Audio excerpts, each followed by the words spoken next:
Welcome to Fangirl Diaries. This is your fangirl host with the most, Danny. And let's get into today's entry. This is take 5, right? This is take 5? Pretty much. Okay. Hi, people. I gotta do this whole story all over again because we had some technical difficulties earlier. But whatever. This week, I'm just gonna get into it. We're gonna do Punk's Triangle. So I want to tell a little funny story because this is we do a lot of Japanese BLs. I don't know how many we'll have done by the time this goes up. We need to do more ties. Hopefully by the time this goes up, we've done a couple of Thai BLs. We really should fit some in there before like March or February. But this one, much like many BLs, is based on a manga, as others are based on books. And this one has an English translation. So when this series was releasing, I'm just going right into it. I like reading the book version of something before it comes out. I mean, to varying degrees. So this one I was really excited for because the preview for the trailer for the show was so good. I was like, oh, this is going to hit the right places. And it did. But getting the book for this was near impossible. I had to send my poor dad. So I live near an anime store. And I had to send my poor dad to go see if he could find a copy. I was like, please go get it before the store closes. I want to make sure they have it. Because I think I had called them. And they told me they had it. I couldn't remember. And he went and he said he had asked for it and they didn't have it. So he put my number down so that I would get a notification when it came in. Or I went. I don't remember who went. I feel like it was me that went for the notifications. But then me and Lilia, we went a couple weeks later because we were like, let's go see if maybe they got him in yet. Because it's been a while we haven't heard. And this bookstore has a tendency where like when I was getting into One Piece, I think it was One Piece that this happened for. I was looking for a very specific volume, and Barnes & Noble didn't have it, and Kinokuniya didn't either because it was like out of stock at the time. I don't remember if it was One Piece or not. And I had asked this specific bookstore, I'm not going to say which one it is, and they were like, no, but we can put your name down. By the time they notified me that they had a copy, I already bought one at Barnes & Noble's. It's not the first time I've dealt with this store. So for me, I was like, you know what? Let's go see if they got it because it's been a couple of weeks. We haven't heard from anything. So maybe they did and they haven't notified me. We went in and we went to look around. I think we looked around first, didn't we? And then we went to the front. We were like, hey, because I think did I buy anything from them? No. I don't think we did the first time. And mind you, they didn't even have Cinderella's Closet when I went the first time, which was crazy. Because I'm like, you're supposed to be the ones that I don't get these anime stores. Some of the smaller ones, I'm like, you're supposed to be the one where I can get this niche stuff. How come you never have them? And I asked the lady, and she goes, no, we don't. And then she looks it up. I think because she was going to put me on a wait list. But instead of, she didn't offer that. Remember that? She didn't offer to put me on the wait list, even though I already was on it. And she goes, it's out of, they're not publishing it right now. It's out of print. And I'm like, oh, okay, I guess. And I turned to Lily, like, I guess we could always go check Barnes & Noble or something. And she took offense to that. Like, she wasn't rude about it, but she really was like, oh, it's sold out everywhere. And I'm like, okay. Cut to me checking Barnes & Noble's website, and it still was available for me to order. I didn't get it from Barnes & Noble's because, unfortunately, I hesitated too long because I wanted to see if I could get it in person. I don't like ordering books online. I'm always afraid that the mailman would, like, drop it and then, like, bends. I'm very particular with how my books look. And it's kind of funny we're talking about this because I think in a couple episodes from now, we're going to do an episode on Heated Rivalry. And I'm having the same issue with that one where it's out of print everywhere. And the only way to get it is to order it through back order. I was only able to find, because Heated Rivalry is like a series of 6 books. I was only able to find the last one at the Rip Bodice the other day. And like I grabbed it because I was like, you know what? I need to get one book from this series. Even though I've been told it's not the best one, but whatever. I was just happy to have a copy. I still can't get a copy of that one, which is crazy. Who knows? By the time we drop that episode, I still won't have a copy. But like I go on Barnes & Noble's website. Unfortunately, it's sold out by the time I went to go get it. I was like, fuck. Books A Million had them on back order. And I really didn't know what that was, but they were like, oh, it'll ship in 2 weeks to whatever. And I'm like, okay, maybe we'll get it in a few weeks. Because it was still available on Books A Million in New Jersey. Because I looked up, like, which store still had copies in store. And my mom was going to try to see if her friend who lives in New Jersey lived by one of them to go get it for me. And then she kept forgetting. Gotta love moms. So I just ordered. I said, fuck it, I'm just gonna order it because I can't go to New Jersey for a book. I refuse. Like, I would have to make a whole day out of doing that, and I'm not about to go to New Jersey for a book. I did that once for a different book, like in Long Island. And like I think I would have done Long Island. I could have done that, but none of the Long Island bookstores had them. But I've done that before. I've gone to Long Island to buy a book, and I was like, I'm not doing that again. I feel like at some point one of these stores will get a copy of it, and they just weren't. So finally, I get a notification. I call my dad. I was like, Daddy, you have to go get this. Please, please, please, just go get it before it sells out. Because the anime bookstore who had told us it was out of print finally got them, and we got one. Mind you, Books A Million still hadn't sent me my book. And they took a month. And when they finally got it, mind you, you can't cancel a back order. I guess order, I don't know how, if you can. They're not responding to my emails for me to return it. I still have the copy. I guess I'm just going to have 2 copies of Punk's Triangle. Who knows? Maybe I'll give one away. I'll do like a giveaway or something. I got to figure that out, how we're going to do that. But 2 days after I got my package from Books A Million, I went to Barnes & Noble's and it was on the fucking shelf. I was so livid. I was like, granted, I already had the book for a few weeks now, but had I not ordered it at line at all, and even if I'd missed my chance at the anime bookstore, I still would have gotten a copy. And mind you, by the time Barnes & Noble's got it, I think we were close to the second to last episode. Which I was already still watching the show. Like, I just decided not to, like, hesitate, which I am doing with Heated Rivalry. If you couldn't tell when we're recording this, we've already said this before. A lot of these episodes are recorded out of order. I don't mind mentioning this just in case something happens after we release them. People are like, well, you should have known this happened the week before or something like that. These are recorded really early. We're going to try to catch up with more present day stuff soon, but this is recorded like a little bit after the show had ended. Heated Rivalry's got 2 episodes left, and I still don't got a copy of the book. No, I have an e-copy of the book. I just don't like ebooks. I can't read on my phone. It just feels weird. But I was so livid. I have 2 copies of the same book, but whatever. It was really funny, though, because my dad got it for me. He felt like such a hero. He was so happy he did it for me. I opened it because I was like, I'm going to read a little bit of it. I'm not going to read the whole thing. And I took it sneaky peek because obviously it's a BL. And some of these tend to like be a little on the naughty side. This is a more naughty one. He picked it up to look through it because he was like wanting to know what he bought for me. And before he could do it, I like slammed my hand on the book. And I was like, don't do it. He's like, what? I'm like, don't do it. Don't do it. You're going to regret it. Was I too loud? Okay. So that's my adventures in trying to get this one fucking manga for this one BL series. That, again, it turned out really, really good. But the journey, I guess that's what made it more worth it for me. It's just the journey of getting this book. There's a sequel. There's a second book. Kinya-Kunya has the Japanese version of it. That's the thing. Kinya-Kunya only had the Japanese version of the books. They didn't have the English ones, or else I would have gotten it there. I was tempted to buy the second one, even though I can't read Japanese, just because I wanted to see what was going on in there. But Seven Seas, who I think published the first one, and they published Cinderella's Closet, has the rights to do the English translation for the sequel, but it's not coming out till the summer, which the day they drop the release date, I will be going to run and get it. I don't know if I have to take the day off. Fuck it, I will, because I need to make sure I have a copy of this book. So, yeah. So, I want to express this as I do with every time we do a show like this. I'm going to butcher names like crazy. It's funny because it's a double identity for one of the characters, and I feel like I'm going to use his, like, stage name more than his regular name, because I keep feel like I'm gonna say it wrong, and then the main character, I'm gonna keep going with Google Translate and being like, what is it? Because in Japan and Korea, I guess in Korea too, when they say someone's name, they use like the end of the name. They'll say something to kind of signify if like they're older or younger to someone. I think it's kind of hard. I feel like people understand what I'm saying, but it's like hard to explain. So I keep hearing the actors, like the characters, say like the way they would say it when they know somebody really well, as opposed to just the character's actual name. You know what I mean? So I apologize. Okay, so fashion student Chiaki dreams of seeing his designs on the runway, worn by none other than AE, the charismatic male model who changed his life. When a prestigious competition promises to make that dream come true, Chiaki is fired up to win, but his hopes are dashed when he's paired with the clumsy and unfashionable. This is the name that's gonna mess me up. Enaga for the project. One fateful night after a run-in with some delinquents, Chiaki is unexpectedly saved by his idol. Even more shocking, i.e. seductively offers to teach him how to have fun at night. This is a really long description.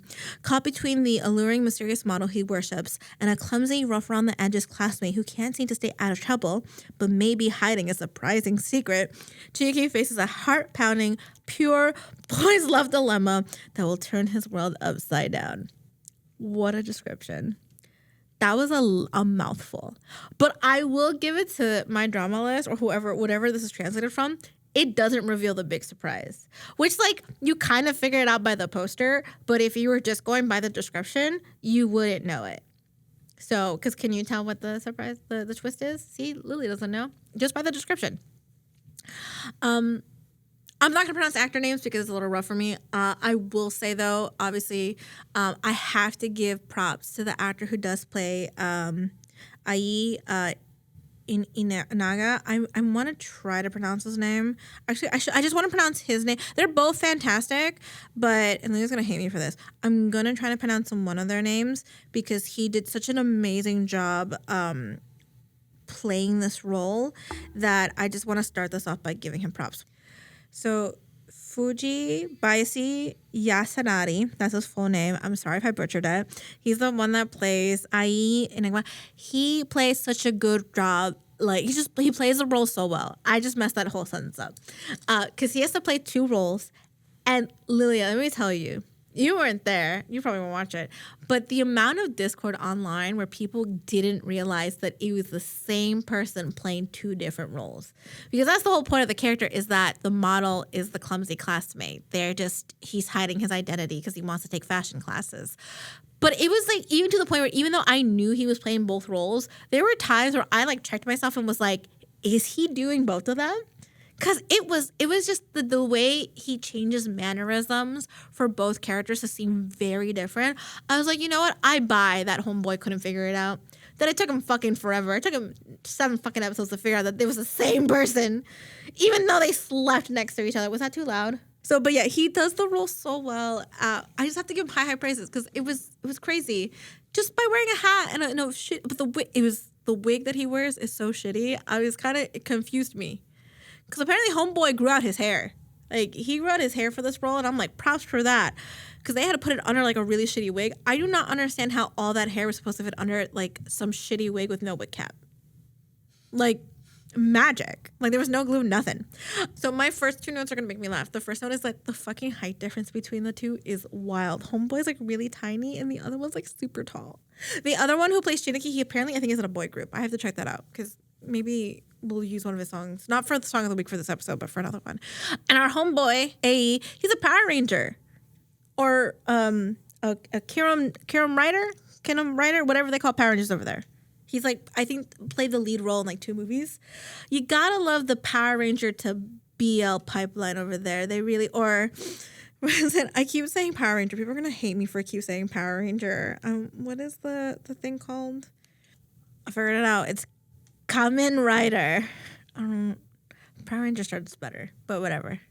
So that's another Power Ranger, a writer, whatever. So I just love the pipeline between these guys doing BL is crazy. We should have that here. We should make our Power Rangers do BL. I don't even know where I was going with this. My show notes closed. Shit. So let's just get into it. It was a really good show. I will say I like that the 2 Japanese shows that we've done so far have really got into like Japanese fashion and makeup in one way or another. Like not a lot because still but it's like a part of the story. It's like for this one we really touched on like a different alternative style that I feel like is not looked at a lot with Japan, or it is, but like you don't see it talked about a lot.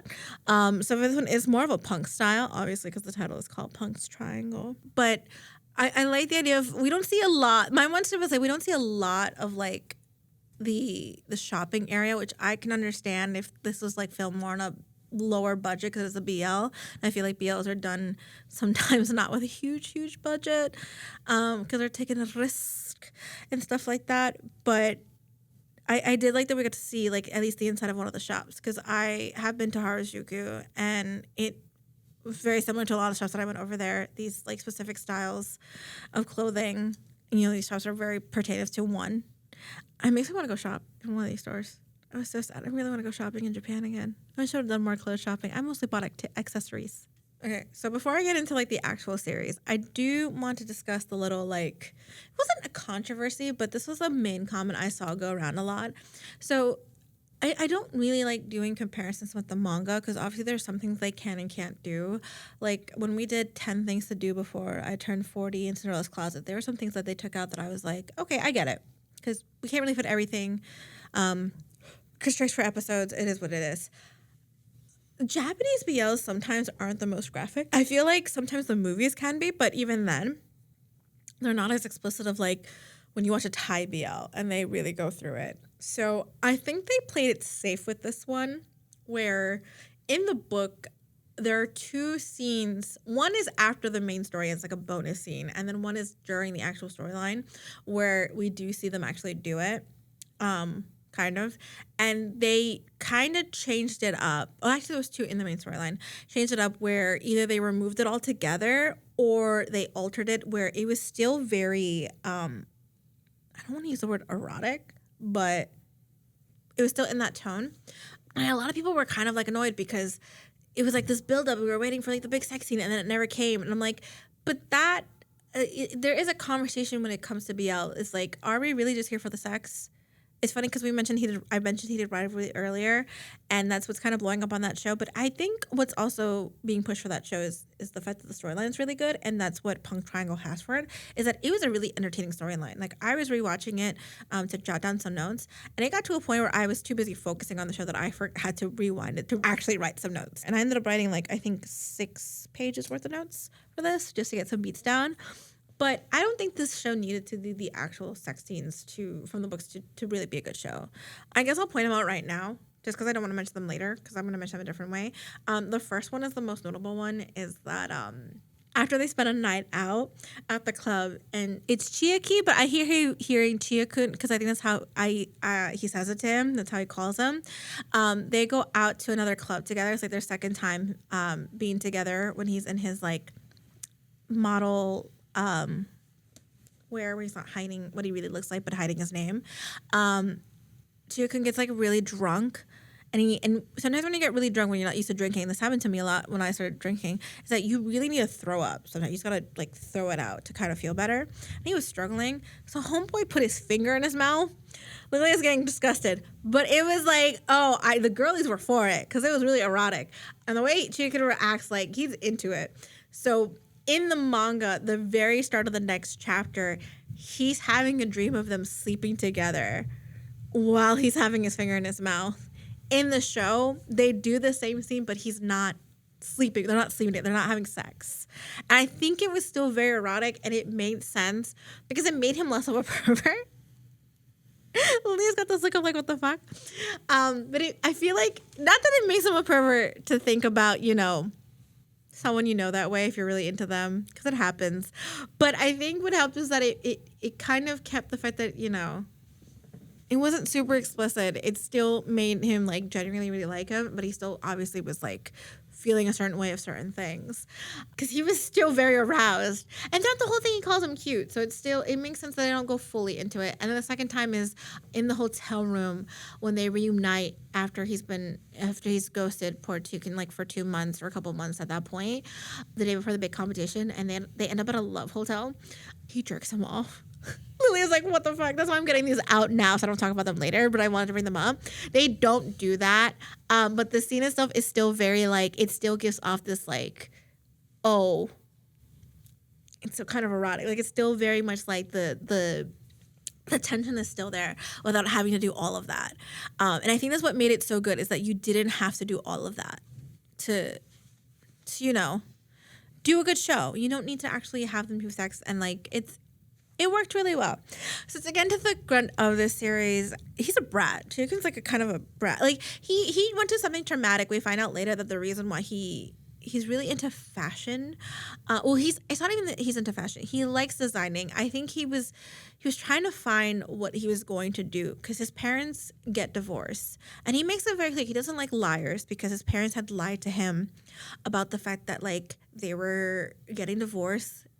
They kind of faked how happy they were. They spent a day out and they were kind of like trying to have a fun family day before mom left, which is crazy because when your mom leaves, I don't know about everyone else, but I'm assuming he must have been close to his mother. He ends up grabbing her dress and it rips. And he, at that moment, like for his first big project at a fashion school, redesigns the dress in a way that the fabric isn't as like faulty and actually kind of sticks. It doesn't rip. Funny enough, I'm going to call him A because I'm going to keep forgetting his other name. He actually admires the dress because it's so simple, but to him it speaks like to his soul. Like there's a lot there. Like there's because for him, the reason he's a fashion model, and he makes it clear that he became a fashion model because he really liked clothes, because he was like a loser at school, and then when he started like really going into like this different type of fashion, it built his confidence, and he became a model just to make money so he could buy more clothes, which is like wild because as a model you must get a lot of free shit too, so bonus. But he wants to make clothes to kind of help build people's confidence, and he felt that the dress that he made was like part of that. Like it really spoke to him because it was so simple, but it spoke a lot. So like two kind of sides of the coin, but then there's that big thing of like Chiaki doesn't like to be lied to because he was lied to by his parents. And A's holding this huge secret where like everyone at the school knows he's a model. He knows he's this big time model holding this secret, which becomes weird because the big plot point of this show is that they do a competition. And the prize for the competition is that he will wear the winner's outfit on the runway. And let me tell you, I feel like he shouldn't qualify for this contest if he is the prize. Like, I feel like if the school knows that he's the model and everything, shouldn't that disqualify him? That's kind of fucked up. And he wins. I want to point out, spoiler, they do win because the outfit they make is really cool. But, like, again, that's not fair to the other students. Especially because one of the students does find out at the end. Not like everyone finds out, but one of them does, technically. And I'm just like, that doesn't seem fair. Oh, I have to bring this up. So years ago, I was really into the, this is a really short thing, but just because I want to bring them up. So Chiaki works at this fashion store. I, years ago, was a big fan of the manga/anime Black Butler. They did a live action movie. It was terrible because I don't know what it is. So they also did it with Attack on Titans, where because I guess they feel like they can't film outside of Japan. And these mangas are set in like, Attack on Titans is set in like a really dystopian, there's no Japanese people. There's one Japanese person. It's one girl and she's half Japanese. That's the whole story of them. They've been wiped out. And then with Black Butler, they're all British. None of them are Japanese. So you can't really make a live action adaptation of these films with only Japanese people because it doesn't make sense. Although they could, like, it doesn't really matter. But they did a live action Black Butler secret series, film of the series. And it was set in modern day.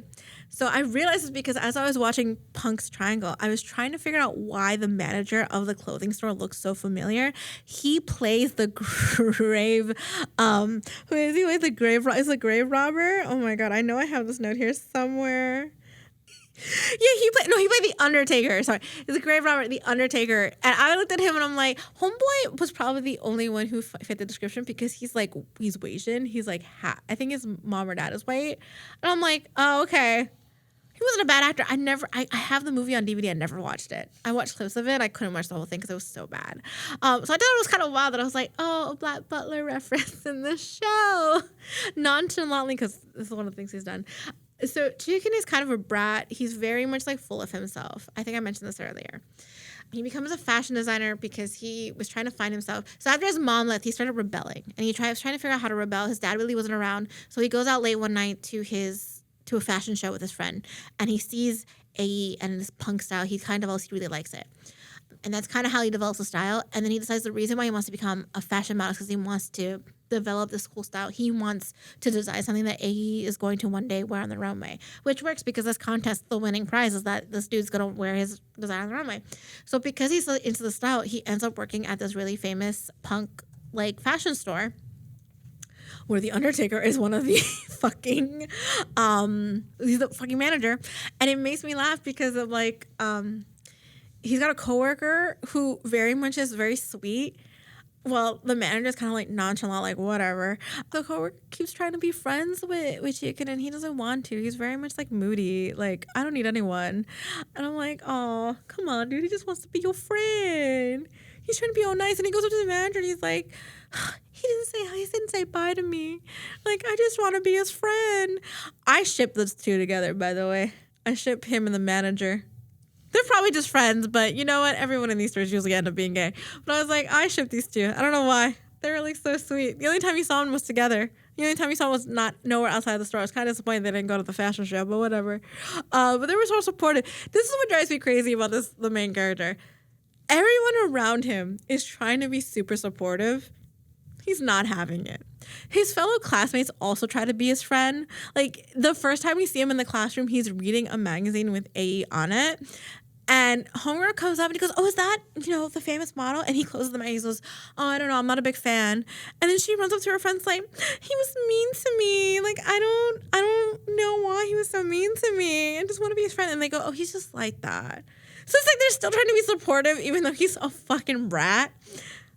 And Enigma, no. I'm going to say A, see what I mean? Because I can't remember how to fucking pronounce his name. Enigma, that's when we do Omegaverse stuff. That's when Lily is really going to quit. So we're going to go through the nitty gritty when it comes to Omegaverse. That was the struggle time because every time I saw how his name was spelled, I kept thinking of the word Enigma because it was kind of spelled similar. Not really, but you know what I mean. A kind of calls him out on it. At one point, I'm like, yeah, homeboy's a bit of a brat. Everyone's just trying to be nice to him. But he's so full of himself because he sees everyone as a competition. And it's like, that's not how the fashion industry... Well, it is how it works, but also, like, we're there to help each other. So the teacher, who I love her, she's barely in it. But homegirl, she's trying to live her life. They keep interrupting her when she's having her break. Like, let this poor woman have her break. She doesn't deserve this. She announced this big competition. And... you have to work in pairs. So he freaks out because he's like, what do you mean I have to work with other people? Boy, if you don't, I will smack the shit. Like, please. So because he's the last one standing, he has to work with AE, who he doesn't know as AE. He knows him as, the other name. I'm really sorry, everyone. I really would pronounce the name, but it's going to be a lot of me going back and forth between names and just picking one's going to be easier. Even in my notes, I was struggling to, remember because I kept thinking AE and just was trying to write the other name. And homeboy sits down and he's, really excited because he clearly likes him from the start. Because he got really excited. Obviously, because he liked the dress that he made. So he's really excited to work with him because he likes his style. So he goes out to him. Jae-kun's like, okay, I can work with this. He's not really fashionable, but I guess I could do most of the work. I'm like, okay. If I was there, I would have been like, you know what? Fuck it. You do most of the work. I don't care. But he also really big on fashion. But when he you can tell he's full of himself, Jae-kun, because they decide to trade fashion books so that he could see what homeboy's style is like. And he doesn't bother to give him his book until he asks for it. He's standing there. Poor boy is standing there like Lilia. He's standing there like this with his arms out, waiting. And he has to be like, like, hello. I'm like, if he gets better later. It's actually really cute. So he's kind of a brat in front of homeboy when he's like, so when it comes to the two parts of this one character, it's very clear that the model side of him is what he really looks like, but the fashion student side is how he really is in person.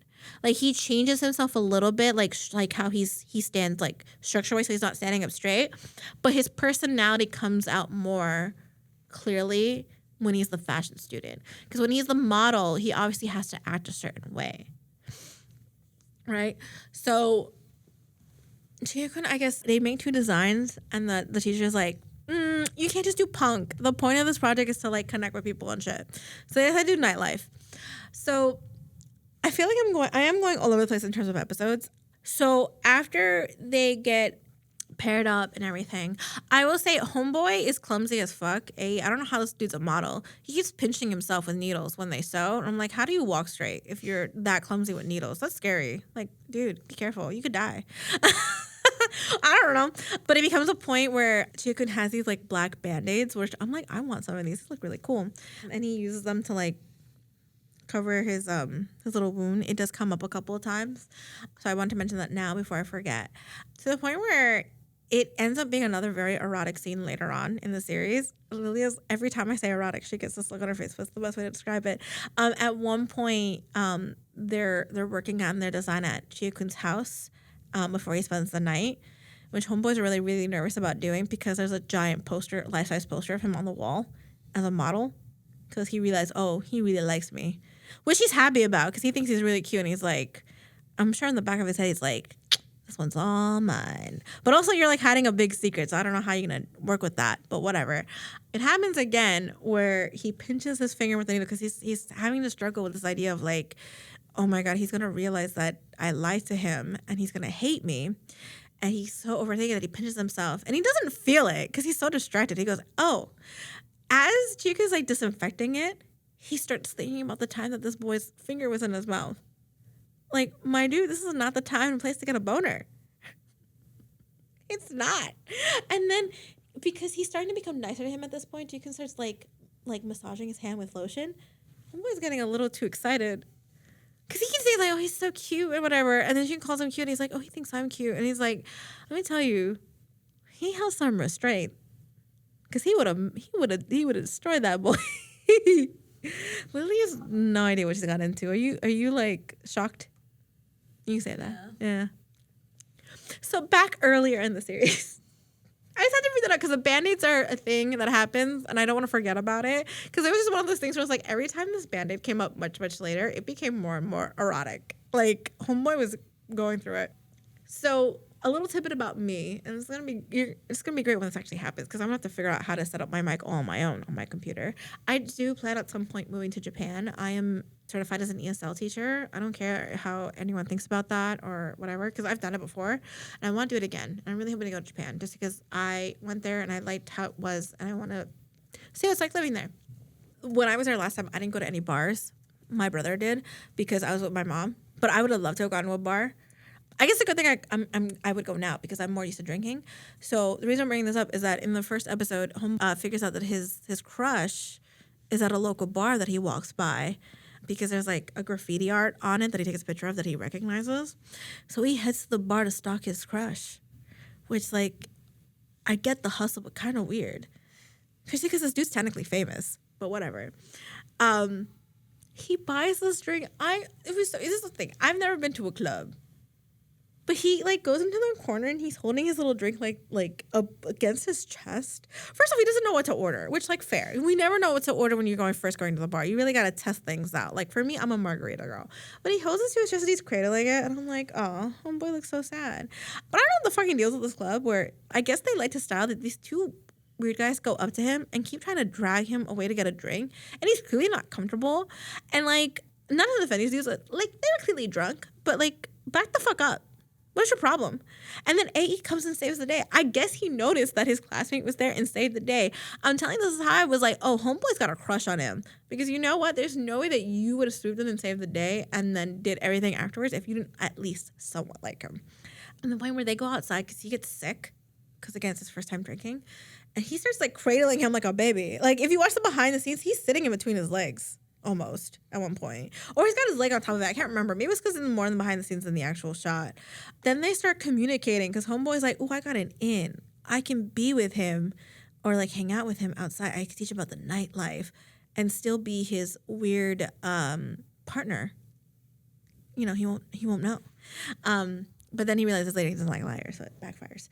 I just think it's really funny because he starts becoming a little more nicer the more he spends time with both sides of AE, because I think he kind of develops a real friendship with the fashion student side of him, and then obviously he has this big crush on the model side of him, and he gets to spend time with someone he really admires, to the point where like they decide to do an outfit that hints to like going out for the first time, going out to the nightlife, you know, not to be shy and to feel more confident.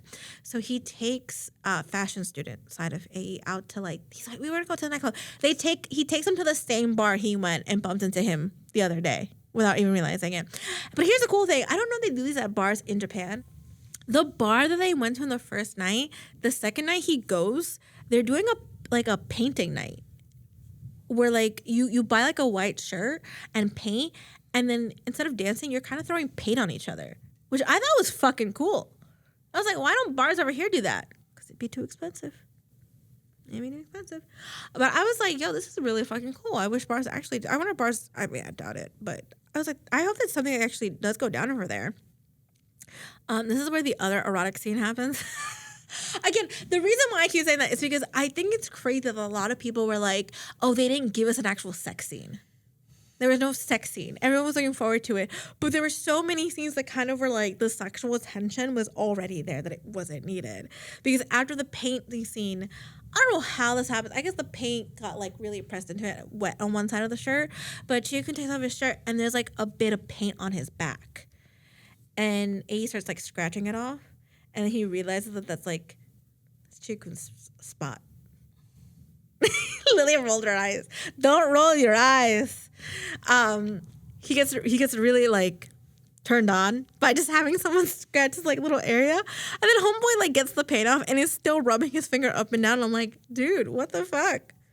Like, I can understand why people were hoping for a sex scene because there were scenes like that. You're just like, oh, they're going to do it. But I was like, whoa, my guy, calm down. There are limits. He was into it, though. You could tell. And it's funny because I think later on, they make a joke that it felt like a date. And I was like, yeah, that was a date. Like, it was literally a date, dude. You went on a date. But yeah, so then that happens. And they have more moments like that. And he has moments like that with model AE. And he really starts to feel more open to others. Like, he starts smiling at his coworkers. His coworker gets excited because he goes, oh, I'll help out with this. And he goes, you will? Oh my God, he's being so nice today. And it's like, yeah, my dude, calm down. He gets just really excited. And then he's more friendlier to the classmates a little bit here and there. And then he fucks up. So he doesn't fuck up. Okay, I should say he fucked up. They meet up again to go to a bar because A's kind of like, he's trying not to tempt himself to spend time with him outside of the school because he's trying to focus on the project. But he's having a struggle. So he asked him to meet up to go to like this rave. But they meet up at a bar first. And what ends up happening is he gets a little too drunk. And this is when the scene with the finger happens. So he gets home safe because he brings him home safe. I think it was Junko says to him, like, I don't really like liars, and explains why. So he ghosts him for a couple months. Because for him, it's like, oh, he doesn't like liars. He's going to hate me when he finds out. And I can't have him find out now because it's going to ruin the contest. And he's really working hard on it. So he gets a little disappointed because he's like, oh, he ghosted me. He hated me. He got mad at me. I messed up. So he's starting to feel a little down. And then fashion student, he kind of like realizes it. He feels bad, but like they start hanging out more. I think that's when he develops the crush on the fashion student side of him. And one day, I want to point out homeboy can cook. I think I should bring that up. So on one point, Chiaki invites him over to his house to spend the night so they can work on the project because they work really late at night. I think this is before the next thing I'm trying to talk about. I could be wrong. He goes to the house. This is before he pinches his finger because he's thinking hardball. So Chiaki tells him who his idol is, and he realizes, oh, it's me. They walk into the house. Homeboy's obsessed. You know how bad? He's got a photo of him as a model framed next to his bed. Not just a life-size poster, not just the magazines, just a framed photo next to his bed. And you know what? For other people, that would make someone run out of the hill. But for him, it was like, it's mine. And he cooks. So homeboy, like I said earlier, he was surprised here that he cooks. He's like, he got a wifey. He got a wife who's obsessed with him, ready to cook. Now, if only he could tell him who he really was. He spends the night. He's a little weirded out because then Chiaki tells him like what happened and how he's afraid that he might hate him. And then, you know, he leaves the next day and he's conflicted. And they bump into each other. He bumps into the model him. And they go get another drink. And he's so nervous. It's so sad because he spills a drink. And then they end up in that hotel room. And in the book, like I said earlier, a different scene happens. But he asks A to, like, pierce him. Give him a belly. Because he has a what would this be? If you have a piercing here. It's not a lip. It's not a lip. Is it a lip piercing? Elaborate. Okay, well, elaborate. So under the lip. In the show, they call it a lip piercing, so they need to work on that. But he got it because he has one, and then he wants a belly button piercing because he also has one. So he asks him to do it, and it becomes erotic, and it's like they almost kiss. But then he starts thinking about, you know, his partner, his fashion partner, and how he's developing a crush on him. And then the big fashion. So that happens. He's like conflicted about his feelings because he doesn't know how he's supposed to feel, but he can't focus on that. He has to focus on the contest. So the contest happens. Again, it is crazy how that wig is, and I get his mannerisms, but that wig is holding all that hair. And it's tightly bound. And it's not a good wig. So the fashion show starts to happen, and they're in rehearsals, and Jin-kun was the one that's supposed to model because they're not going to have the model actually do it because he doesn't know. And he doesn't want to give himself away. He trips off the stairs and falls and sprains his ankle, so he can't model the outfit. So he's going to have to do it. One of the students, his classmates start helping him because the outfit rips. The pants rip, And they're not the same size because obviously homeboy is taller. So his classmates, even though it's a contest, decide that they're going to help him fix it, which is crazy. And that's when he realized they're not my competitors at all. But it was funny because it was like, yeah, dude, we established this earlier. They're being nice to you. What's wrong with you? So then after all of that, he walks the runway, and that's when Chinkun realizes that's him, that he's actually been the model the whole time, and that he lied to him, and he never. I know, it was crazy. Homegirl, one of the girls goes to like help him do his hair and makeup, and she does she lightly attaches the wig to kind of see what she has to work with, and then she like realizes it's a really badly made wig. It's a fake wig. And he basically tells her, like, can you please make it so that no one sees my face? Homeboy, it's not going to matter. He's not going to recognize you. Because he knows that Chiakun has been studying his walk. So he's going to know by the walk. And then Chiakun gets mad. They win. And he's, like, so distraught that they end up not speaking for a couple of months until the fashion show happens. And, like, at one point, the teacher's playing Cupid. I love this teacher. She says play Cupid. Gives him the ticket and goes, give it to him. And Chiakun doesn't want to do it. He doesn't want to go. And he's like, to be honest, I really wish you would go. Because then he does like a big speech about how he appreciates each other, blah, blah, blah. And then Chiakun runs off. Because he wasn't going to go, and then he went. And then he runs away because he doesn't know how to feel. And then A comes in and introduces himself. He's like, this is who I am. This is my real name. This is my stage name.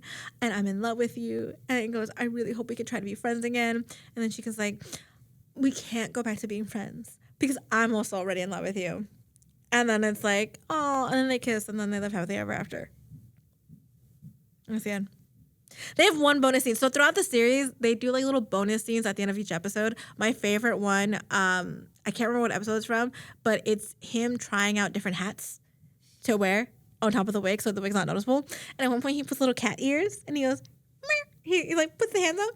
It's so fucking cute. I loved it. But he lands on like this sailor, like not sailor hat, but like bowl cap type thing. And the last episode of the bonus scene is them sharing like yogurt and them just flirting with each other because he doesn't know how to react because like he loves both sides of him, but like he's gotta like, look at him as a model all the time, and it's making him a fluster. So it's kind of the end. I'm all over the place. So the show was really good. I think with what they had to work with, it was really well done. I love the clothes. Oh my god, the different styles. The fact that they were able to do this whole series and make a lot of people not realize it's the same actor playing two roles is amazing. It was a hit. I mean, the fact that I couldn't find this book, I think it was after the first episode dropped that we were starting to look for it, was crazy. It speaks a lot of how well this is done. So, yeah, I guess my rating, we're giving it a 9 out of 10. I will say, even though I kept mentioning how they didn't need these scenes, I was a little disappointed we didn't get, like, a scene because it's like you kind of expect it. I wasn't like too disheartened, but I kind of was like, oh, so we're not doing it at all. Okay, I'm not taking a full point off because of that. I kind of wish it hadn't been just 8 episodes. I wish there was like one more extra episode because it didn't feel rushed. I won't say it didn't feel rushed. I just wish we would have gotten a little bit more. I feel like these episodes were so short, and I really would like a little bit more. I mean, yeah, I think my only discomfort is the fact that they didn't do a sex scene. And that's like crazy because I don't feel like I should take a point off for that. What do you think? I mean, I guess, yeah, because it is part of the series, a lot of sexual tension. Again, it wasn't a big thing, so like I said, we'll give it a 9. Because other than that, everything else was great. And it's not distraught me fully, but I don't want to give like a perfect 10 out of 10. I wish we could have expanded more and seeing more of like the fashion side of like Japan. I don't know if they could film in Harajuku or whatever, but more than just this one store. Maybe expand a little bit more on them. I would have liked to have seen them go on a proper date afterwards because there are scenes afterwards that like there are little scenes from the manga that I wish they would have, even though they were just pictures, like not just ending with them kissing and then walking away.